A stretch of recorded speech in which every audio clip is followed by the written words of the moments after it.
Good Friday afternoon. Thank you so much for joining us on Facebook Live. I'm Darcy Strickland with WLTX, and we're joining you today to talk about the coronavirus. It is a disease that is impacting people all across the United States, all across the world. The numbers here in the Midlands continue to grow. Today, just coming in from DHEC within the last 20 minutes, we're hearing that there are now 5,217 confirmed deaths since the start of the pandemic and nearly 5,000 new confirmed cases just today. We'll talk more about those numbers in just a couple of minutes. But what we know for a fact is that just about everybody knows somebody who has been impacted by COVID-19, whether you have had it or you know a relative or a friend that has had it. We're all in this together as we continue to practice social distancing and wearing our mask and good hand hygiene. But what do you do once you're diagnosed and once you should be feeling better?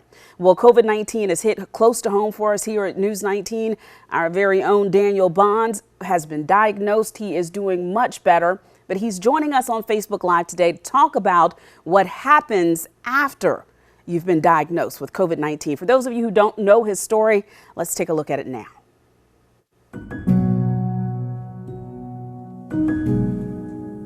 It was crazy. I didn't think it would impact me like it did. It's been a challenging month for News 19's Daniel Bonds. Back in mid-December, he tested positive for the coronavirus. I'm never sick, and to be that sick, it was kind of scary as to how it was attacking. It felt like it was attacking every part of your body. So do you even remember the last time you took a sick day? It's been years. It's been years since I've taken a sick day, and then I was out from work for 2 full weeks. From the consistent high fever to body and headaches and having rashes, Daniel experienced nearly every curveball the virus could throw at him. I had almost every symptom except for shortness of breath, which I'm thankful for that. I thought I'd get past the 15 days or so when I was really sick. I thought, okay, I'm past this, it's over, I'm done with it. And then lingering symptoms were still there. I had what they call the brain fog, the headaches, in general, just not feeling right. And I know that's hard to imagine, or it's hard to even describe, but I didn't feel like myself. I describe it as almost like my brain has been rewired.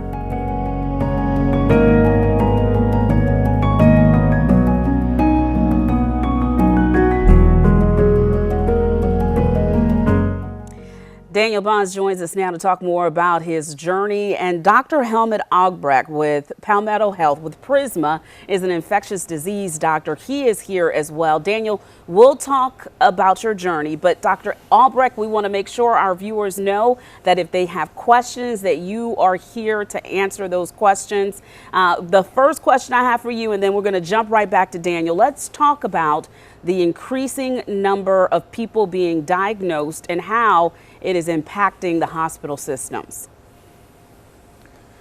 Well, fortunately, we're not quite where California is now, where there's literally rationing of therapy, but we're struggling to find beds. The time you spend in the emergency room is too long. We are getting close to where this is impacting care, even here in South Carolina. Well, we want our folks who are watching online right now, again, to know if you have questions, make sure you put them in the chat box. We'll get those questions to Dr. Albrecht. But Daniel, let's talk specifically. Thank you so much for your transparency and your honesty in sharing this story. Why was it important for you to share this with our viewers? Because we know you've been really vocal about it on social media as well. I'll say I have to give credit to my wife. When I first got COVID, people were contacting me, asking me how it felt, how did I catch it, and that sort of thing, and what were my symptoms, and really got a lot of response like that because a lot of people didn't know someone who was directly impacted. And then after I started getting rid of the symptoms, I started having these post-COVID symptoms. And once again, my wife said, why don't you go ahead and share what's going on, because there's other people out there that may be going through similar things. And really that's been the response, is other people have been going through the same thing even after they've gotten past the real COVID symptoms. You're not quite finished yet. So talk to us about what's been different. How is Daniel different after his COVID-19 diagnosis? Initially, I would say very moody, mood swings, easily angered. I describe it as maybe some personality changes, the brain fog people talk about. Things still don't taste right to me now, even after a little over 4 weeks. I'm still very tired. Those are the symptoms that are the main symptoms. There are some lingering aggravating things. I have a light cough. I can't really do anything very physical without trying to have to catch my breath, and I'm in pretty good shape, but those are the main things. But I will say gradually I'm feeling better and better. Today, I'll say, has been the best day since December 10th. Wow. Dr. Albrecht, when you hear Daniel's story, does it remind you of some patients that you've seen? Yeah, unfortunately, this is very typical. There's a lot of blog sites with thousands of people. They call themselves the long haulers. It is not days, it's typically weeks to months. Not everybody has the same symptoms. Some actually have cycles where they get better and then worse.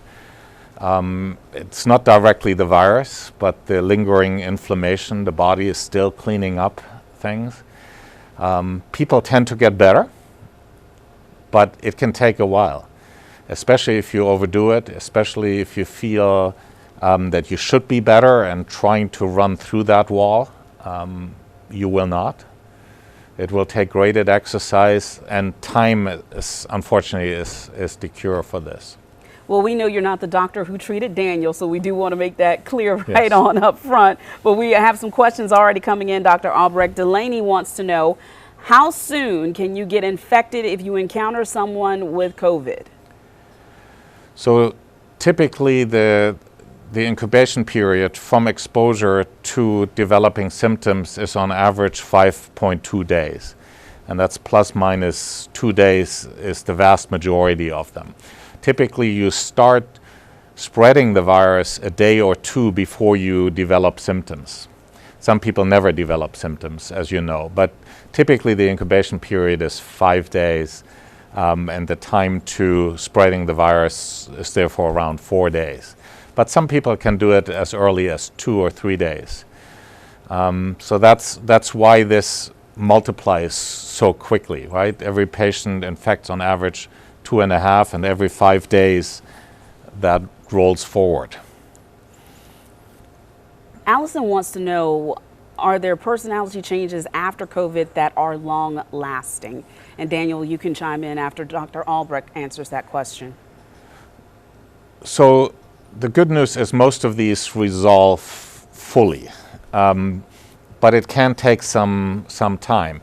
It's not only the virus, it's also dealing with critical illness, with your own mortality, with your own, you're not invincible, which most people in the 20s, 30s, 40s still feel they are. And it's not only COVID, right?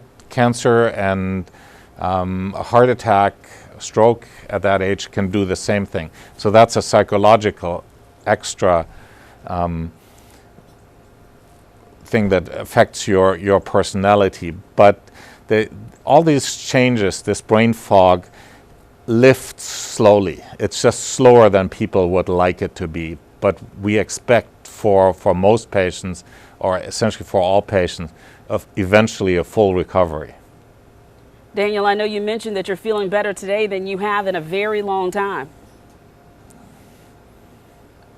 Yeah, and I guess I joked with you, I've only had one headache so far, and I think that's one of the lingering things is I have a headache almost every day.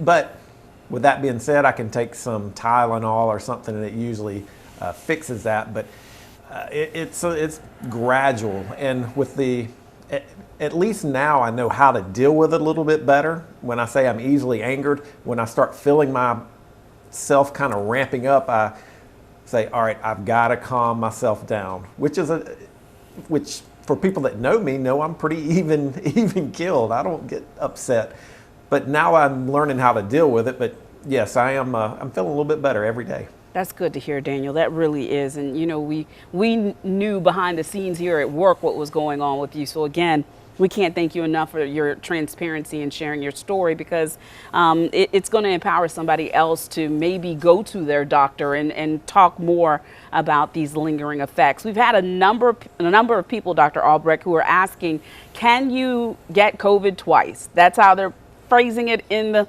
Facebook Live. Can I get it again if I've already had it once? So typically for coronaviruses, the immunity doesn't last forever. But it's in this one, it seems to be an extraordinarily rare event, 1 in a million. And of all the cases we had, at least one episode was asymptomatic. So it seems to be that you get very ill twice, we haven't seen yet. So that's very rare, if that exists. But yes, I would think if you don't mount an immune response because your immune system is not normal, or because you had very little exposure in the first episode, I think you can get a second episode. But it's going to be very, very rare. Stephanie wants to know